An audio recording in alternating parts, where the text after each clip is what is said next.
शास्त्रम की श्रेष्ठता का वर्णन है। नाभि और उनके पुत्र ऋषभदेव की कथा भरत रघुगण संवाद में महत्वपूर्ण ज्ञानोपदेश का वर्णन सम्मिलित है। भवाटवी का वर्णन भूलोक, खगोल, नीचे के 7 लोक एवं पापियों के यातनार्थ भीषण नरक का वर्णन है। छठे स्कंद में 19 अध्याय हैं, जिसमें पापी अजामिल का उपाख्यान, उसका उद्धार, दक्ष द्वारा सृष्टि, नारद का कूटोपदेश, वृत्रासुर का वध, चित्रकेतु का उपाख्यान, 49 मूर्खों के जन्म तथा पंचवन व्रत का वर्णन है। 7वें स्कंद में 15 अध्याय हैं, जिसमें नारद युधिष्ठिर संवाद द्वारा प्रहलाद का मंगलमय चरित्र, नरसिंह भगवान का प्रादुर्भाव, वर्णाश्रम धर्म और नारद के पूर्व जन्म की कथा वर्णित है। 8वें स्कंद में 24 अध्याय हैं, जिसमें 14 मनवंतरों का वर्णन, गजेंद्र मोक्ष, समुद्र मंथन, वामन और बलि का चरित्र तथा मत्स्यावतार की सुंदर कथा का वर्णन किया गया है। नवम स्कंद के 24 अध्याय हैं, अध्यायों में जिनमें सूर और सोमवंश का वर्णन, इक्ष्वाकु का जन्म, सुद्युम्न का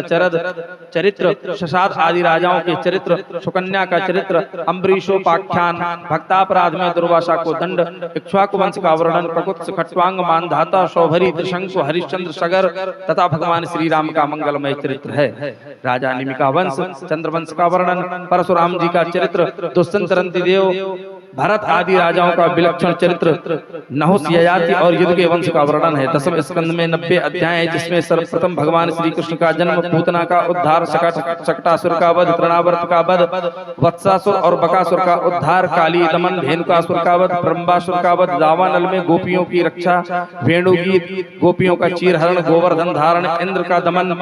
गोपी गीत, महारास लीला, युगल गीता, शंखचूड़ आदि दैत्यों का वध, अक्रूर द्वारा भगवान का मथुरा गमन, कोवलिया पीड़ हाथी का वध, मुष्टिक चाणूर आदि मल्लों का वध, कंस का वध, काल यमन का वध, द्वारका का निर्माण, रुक्मिणी हरण, प्रद्युम्न जी का जन्म तथा हरण, संबरासुर का वध, शमंतक मणि का उपाख्यान, श्री कृष्ण का बाणासुर से युद्ध, राजा नृप के उद्धार, पौंड्रक वध, भौमासुर का वध, शिशुपाल आदि राजाओं का वध, सुदामा जी का चरित्र और वेद स्तुति आदि वर्णित है। 11वें स्कंद में 21 अध्याय हैं, जिसमें ऋषियों का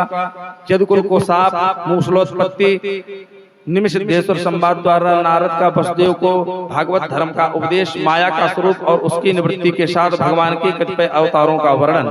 कृष्ण उद्धव संवाद में दत्तात्रेय के 24 गुरुओं का महत्वपूर्ण उपाख्यान तथा देहाध्यास में जीव को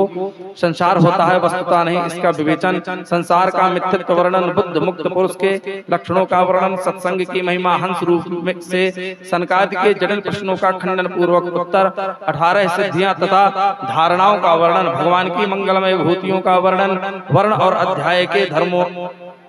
वर्ण और आश्रम के धर्मों का निरूपण, भिक्षु गीता द्वारा दुख सहन के उपायों का वर्णन, सांख्य योग का वर्णन, कर्म योग का विस्तृत विवेचन,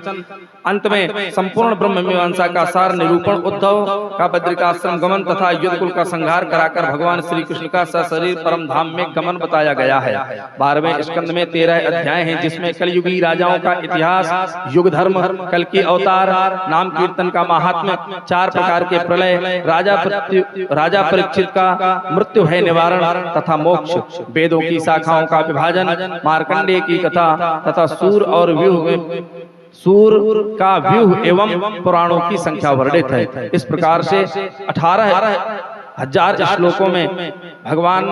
श्री वेद व्यास जी ने परम सुंदर भागवत जी का वर्णन किया है, जिसको आप सभी ने श्रवण किया यथामति यथाशक्ति। हमने भी माता पिता गुरुजनों के प्रसाद से जो भी प्राप्त हुआ वो सब